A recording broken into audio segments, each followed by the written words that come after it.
നല്ലപോലെ മഴ ലഭിച്ചാൽ ആവശ്യത്തിന് വെള്ളം കിട്ടും.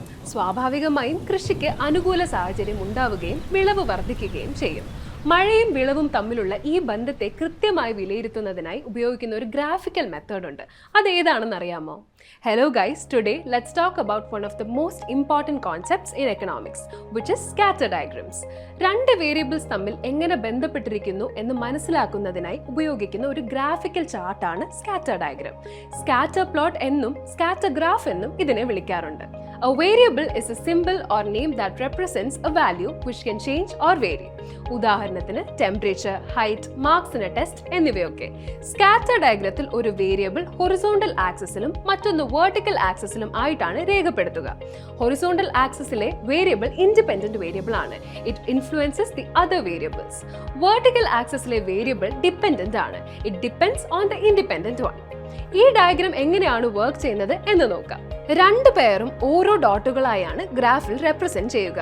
ഉദാഹരണത്തിന് ഒരു സ്റ്റുഡന്റ് 2 മണിക്കൂർ പഠിച്ച് 50 മാർക്ക് നേടിയെങ്കിൽ അത് 2, 50 എന്നൊരു ഡോട്ട് ആയിരിക്കും. വിദ്യാർത്ഥിയും പഠിച്ച സമയവും മാർക്കും ഓരോ ഡോട്ടായി അടയാളപ്പെടുത്തും. ഇതിൽ ടൈം ഇൻഡിപെൻഡന്റും മാർക്ക് ഡിപെൻഡന്റും ആണ്. ഈ ഡോട്ടുകളുടെ പൊസിഷനുകളിലൂടെ നമുക്ക് വേരിയബിൾ തമ്മിലുള്ള ബന്ധം മനസ്സിലാക്കാൻ പറ്റും. ലെഫ്റ്റിൽ നിന്ന് റൈറ്റിലേക്ക് ഡോട്ട്സിന്റെ ഡയറക്ഷൻ അപ്വേർഡ് ആണെങ്കിൽ ഒരു വാല്യൂ കൂടുമ്പോൾ രണ്ടാമത്തേതും കൂടുകയാണ് എന്നർത്ഥം. ഇതൊരു പോസിറ്റീവ് റിലേഷൻഷിപ്പ് ആണ്. ഡോട്ട്സ് ഡൗൺവേർഡ് ഡയറക്ഷനിലാണ് മൂവ് ചെയ്യുന്നതെങ്കിൽ ഒരു വാല്യൂ കൂടുമ്പോൾ മറ്റേത് കുറയുകയാണ് എന്ന് മനസ്സിലാക്കാം. ഇത് നെഗറ്റീവ് റിലേഷൻഷിപ്പ് ആണ്. ഡോട്ട്സ് ഒരു ക്ലിയർ പാറ്റേൺ ഇല്ലാതെ സ്കാറ്റേർഡ് ആയി കിടക്കുകയാണെങ്കിൽ വേരിയബിൾസ് തമ്മിൽ ബന്ധമില്ല എന്നും അർത്ഥമാകുന്നു. ഡോട്ട്സ് തമ്മിലുള്ള ഡിസ്റ്റൻസിനനുസരിച്ചായിരിക്കും റിലേഷൻഷിപ്പിന്റെ സ്ട്രെങ്ത് നിർണ്ണയിക്കുക. ഡോട്ട്സ് ഒരു സ്ട്രെയിറ്റ് ലൈനിൽ എന്നതുപോലെ അടുത്തടുത്തായാണ് സ്ഥിതി ചെയ്യുന്നതെങ്കിൽ റിലേഷൻഷിപ്പ് സ്ട്രോങ് ആണ്.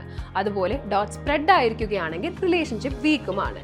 ഇത്തരം ഡയഗ്രമിലൂടെ ഔട്ട്ലിയേഴ്സ്, അതായത് മറ്റ് ഡോട്ട്സിൽ നിന്ന് ഒരുപാട് അകലെയായി നിൽക്കുന്ന പോയിന്റുകളെ സ്പോട്ട് ചെയ്യാനും പറ്റും. ഇവ സാധാരണ രീതിയിൽ നിന്ന് വ്യത്യസ്തമായ അൺഎക്സ്പെക്ടഡ് വാല്യൂസ് ആയിരിക്കും. ഒട്ടും പഠിക്കാത്ത ഒരു കുട്ടിക്ക് ഉയർന്ന മാർക്ക് കിട്ടുന്ന സാഹചര്യം ഉദാഹരണം. സ്കാറ്റർ ഡയഗ്രമിന്റെ ഏറ്റവും വലിയ പ്രത്യേകത എന്താണെന്ന് വെച്ചാൽ അത് വരയ്ക്കാനും മനസ്സിലാക്കാനും എളുപ്പമാണ്.